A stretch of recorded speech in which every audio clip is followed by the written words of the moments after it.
seed catalog, Baker Creek. Oh, here, yeah, definitely. I love my cosmic purple carrots. You know what's going to happen is spring's right around the corner, and then things are going to be so busy around here. I know. You have to always, you know, be ahead of the game. I want to try something new. This is what I'm going to try. I'll show you. I'm going to try some of these long beans. Yeah, we got to try a lot more of different varieties this year too. That instead of getting the same ones. Hey, remember those Publishers Clearinghouse things? Yeah, you mean the kind where they surprise them at the front door? Yeah, wouldn't it be cool if we showed up at a subscriber's house and then just surprised them before we got too busy with spring? Oh, I'd love it. That'd be awesome. Well, let's try it. Okay, let's go.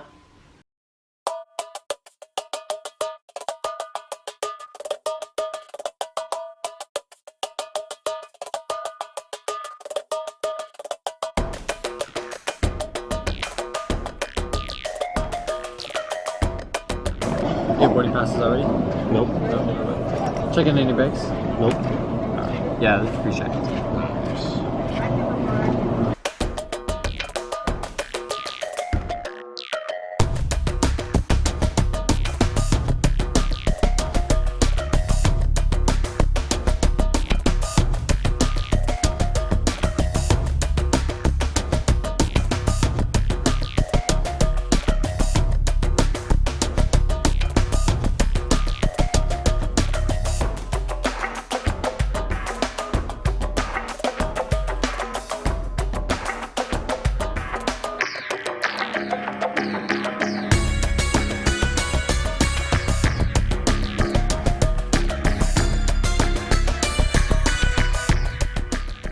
We just got to the house. We're here to surprise one of our subscribers, and we brought some balloons and everything. We're gonna go knock on the door and say hi, and then I think we're gonna be able to give you guys a tour of her garden because she's like a lot of you guys. She's doing what she can where she is, so we wanted to stop by and highlight her successes.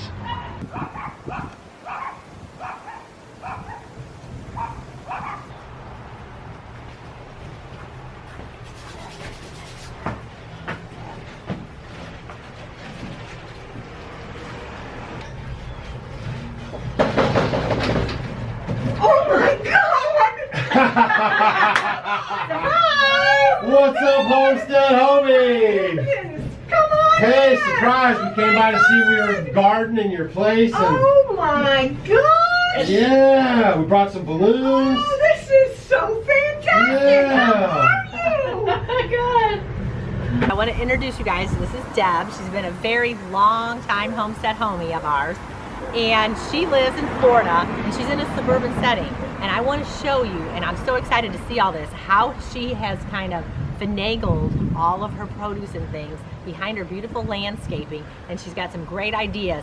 So I want you guys to kind of get some ideas, and I'm really jealous, I have to let you know, because you can grow all year round. All year round. All year round. Absolutely. So why don't you kind of start and kind of show what you've done here? Well, these are my tomatoes. There's like 5 or 6, maybe 7 different kinds of tomatoes. And what I did was I strung them up, and I put 2 teepees and some wire in between, and then they grow up the strings so that I don't have to worry about them falling over. Right. Because it gets really windy here. We face north, and it comes this way, so they all get blown in this direction. Sure. So you're kind of going with the flow. Exactly, and they're hidden behind the hedges because you're not supposed to grow edible food in your front yard in South Florida. Yes, that's not. No, you cannot do it. But you're hiding it, and you're doing it. So I hide it. Shh, I won't tell. Exactly, and I bribe the neighbors with produce, so they don't complain. And look at this. Oh, look at everything. Everything's really starting to pop and crack now. Your tomatoes are great. They're pretty tasty. I've had a couple of them already, and they're pretty tasty. I'm gonna have one too. Okay. Okay, and then these are my green beans, and then those over there are pinto beans. Next to that is broccoli rabe, and next to that are some peppers, which is a new experiment for me because I'm not very good at peppers. I don't know why, but they don't seem to do well here. And you would think they would because of the heat. but Right. they don't. And then I got more salad stuff over here. This is your salad garden. Yes. I don't go grocery shopping for anything salad anymore. There's our oregano. I love it. I love it. I love it. I have oregano and some Swiss chard. I'm eating everything. And this is part of the tomatoes that came with the compost that I compost in the backyard. That happens to me all the time too. And then there's like 4 different kinds of lettuces and arugula and bok choy and some more my broccoli rabe. But then here, guys, if you don't do it, you know me. This is the best part. Great in salads. And they bolt very quickly here because it's so warm. Right. I mean, they bolt super quick.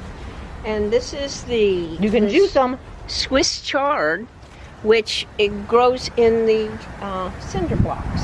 See how nice that's done? That looks good. Yeah, it really works well. It keeps them so that they're standing proper. And we have the side yard. This is my guava tree. And some more herbs, some rosemary. Look, oh my gosh. Oh. I just love the way this smells. It's so nice because it grows, you know, it dies at our place. I use it for breads, but I also use it as a mosquito repellent. Yes, just rub it all over you. Or if you Yes. want to energize yourself, That's a just good smell idea. it. This is going to be a collard greens, but right now I just had to get those in the ground because they're root bound. Those are my eggplants. Oh, they look good. Some more of the guava. And Little then pots back everywhere. Here, then back here starts the like little nursery area. Oh, look at you. Yeah, this is my Oh, cilantro. Cilantro. and these are just now getting started, and these are my little microgreens. Yes, she's sprouting her greens. Those are going to be radish microgreens. And this is my compost that I do in just the barrels, because you can't have a pile here in South Florida. Right. You can only So put it in here and keep you're it good. in, and it And I keeps think the a lot of smell people down. are in the same thing as you. So Absolutely. this is great. And it's cleaner this way. Right. And I can control it better. And this is all my soils that I get together for my microgreens and my transplants, and just all my equipment and everything goes in the buckets. Okay. Now when hurricane season starts, all of this has to go in the garage, Right. because you can't have anything out here at all. I'll have to take the little rain house down. Everything will come down starting in September. Those are called calamandine, which is sort of like a mandarin orange. So it's citrusy tasting? Very. I mean, it's very sour, Okay. but when you make jelly out of it, it is out of this sure. world. Because you can eat the rind. And these are more key lime trees. They're in pots because they will come and cut your citrus trees down Here? because of the canker. Oh, wow. Oh, and then a nice aloe vera. You can use this. Oh, yeah, Medicinal, or sunburn. take it internally. Yep. And my mango tree that stood through the hurricane. Yeah, I'm I made it so- through the hurricane. So happy with her. Looks good. And this is just sort of like the leftovers from the nursery right now. And then this is my starfruit tree that has just Oh, look at it. which is just, I saved a couple. So Starfruit. yeah, I saved a couple back. So I was going to use them in salad this morning. And then you This got is more? some more cilantro. Yep. Ooh, I might have to eat some of this too. And there's a lizard.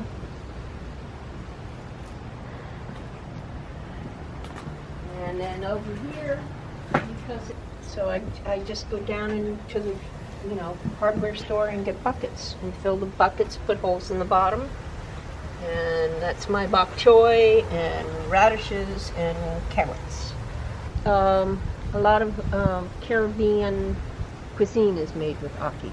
Over here is my lemongrass and my onions and some garlic and some peppermint. What kind of gourds are these? These are going to be gourds that I'm going to use for wood burning and making baskets out of. Wow. And look, it's just set up with her bamboo poles, and it's just right here, and it'll look beautiful once they start growing. Yep. And then they'll grow up off of the ground and won't drop. That's the reason for the trellis. Yeah, right. You did a beautiful job here. Just about anything will grow up until about July. And then in July it just gets so hot. You have to take a break. Everything will be down come July. Because it's hurricane season, you never know whether or not you're going to have to dig them out of the ground or whatever because of the hurricanes. Right. And it's just way too hot. I mean, it gets to 102, 103. So Sounds like our house.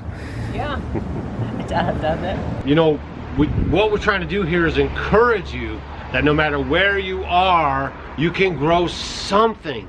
I mean, she has stuff that's in the ground, and she has stuff that's in a lot of pots, a lot of makeshift containers. Cinder blocks, yeah, all these different things. So yeah, be creative. I mean, look at this. I mean, it's amazing. You have a lot of food in this little bitty area around here. Yep. And everybody in the neighborhood gets some. Yeah, and that's a way to bribe off your neighbors. So she knows there's ordinances and she doesn't want any problems, but everybody enjoys a nice fresh tomato or, you know, other cucumbers or stuff like that from the garden. And so, you know, they're like, oh, that's that crazy lady on the corner, but she gives us good produce. So just think about that, but just think about trying to utilize your space, even if it's just a couple tomato plants, even if it's just this little bit of cucumber or lemongrass or, you know, broccoli, or just things that you can tuck in. A lot of these things like companion planting, and so you can actually plant them underneath or around other plants and no one would even be any of the wiser. And then they end up, especially your herbs and things, they do flower, and then they're going to attract your pollinators. We just did a video about it. We'll link it right here. Check it out. But the pollinators can come because they have these beautiful flowers, and you're going to have the butterflies and the bees and all that good stuff. So it's just, you know, a win-win situation. If you're going to eat it, you got that, and then if you're going to have it for its beauty, it's just great. So we're hoping you guys are getting a lot from these videos. This is the first time we've ever done anything like this. We reached out and asked her if it was okay if we came to her house and showed, because we know, because we're in contact with her, because she's a OG original homestead homie, and we know she's been, I mean, this is an evolution over the last couple of years, right? Yes. You weren't really doing any gardening. No. Yeah. So she's just been kind of chipping away at it and getting more and more, and now she's almost got an edible food forest around her home. Yes. I love that. That's the idea for it. That's it. it. Absolutely. And I think it's pretty good. Yeah. I might have to go make me a salad now. Okay. So just remember, if she can do it, you can do it too. Yep. So don't forget to check us out on Facebook, Instagram, and Twitter, and YouTube. Share our videos. Yeah, YouTube. Make sure you hit the subscribe button, ring that bell. She's done all that. It's your turn too. This is the only time we want you to be a follower, is when you're learning how to grow food and learning how to subscribe to our channel. And we have another cool video coming up. You guys are we're gonna actually have a video collaboration with the largest, the most watched female angler, you know, somebody who fishes, the largest female fishing personality in the world, and more people have watched her fish than any other female on any media platform. So that's pretty cool. So stay tuned for that video. It's coming up next, and I guess we'll just see you guys on the next video. But hopefully this rings true to you guys and you're like, man, if she can do it, I can do it too. Yep, you can. And I know a lot of you guys out there that are living in northern climates are just biting at the bit, because I'm looking at this stuff thinking, oh, I can't wait. So, yeah. And make sure you guys leave a comment down below on what it is you're going to try this year for the first time. Hey guys, thanks for watching our video. You might want to check out these videos. And if you want to become a homestead homie, click the picture of us below. We will see you tomorrow.